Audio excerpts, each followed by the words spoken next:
Hello hi అండి, అందరికీ నమస్తే. నేనైతే ఈరోజు మీకు బీరకాయ కర్రీ ఈజీగా ఎలా చేయాలో చూపిస్తాను రండి.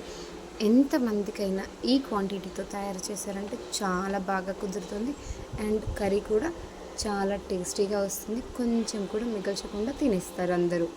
ఓకే రండి, చాలా ఈజీగా కూడా ఉంటుంది. ముందుగా 2 లేత బీరకాయలు పొట్టు తీసుకొని కట్ చేసి పక్కకు పెట్టేసుకోండి.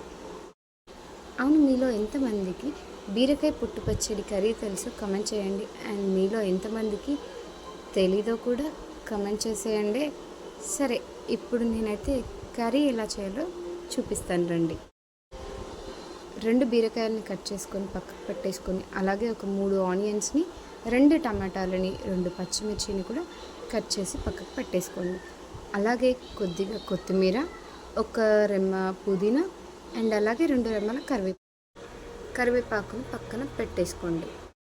స్టవ్ ఆన్ చేసి స్టవ్ మీద గిన్నె పెట్టేసుకొని అందులో ఉన్న వాటర్ మొత్తం ఇంకిపోయేంత వరకు వెయిట్ చేసి, వాటర్ ఇంకిపోయిన తర్వాత 2 స్పూన్లు ఆయిల్ వేసేసి, ఆయిల్ వేడైన తర్వాత కట్ చేసిన ఆనియన్ ముక్కలను వేసేసుకోండి.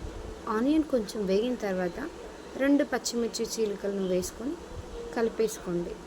కలిపేసుకొని అందులోకి కొద్దిగా కరివేపాకు, తరిగిన కొత్తిమీర అండ్ పుదీనా కూడా యాడ్ చేసుకొని కొద్దిగా కలిపి ఆనియన్ కలర్ చేంజ్ అయ్యేంత వరకు కూడా కలుపుతూ ఉండండి.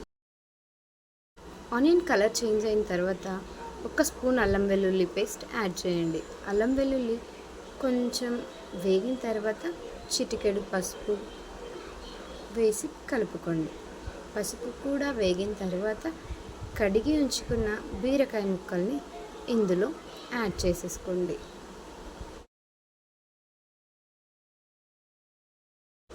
బీరకాయ ముక్కల్ని యాడ్ చేసి మొత్తం పసుపు బీరకాయ ముక్కలకి పట్టేలా అంతా కలుపుకోండి.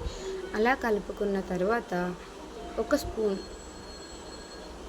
కర్రీకి సరిపడా, మీరు ఎలా వేసుకుంటారో, మేమైతే మోడరేట్గా తింటాం కాబట్టి సాల్ట్ సరిపడా వేసేసుకుంటాను నేను.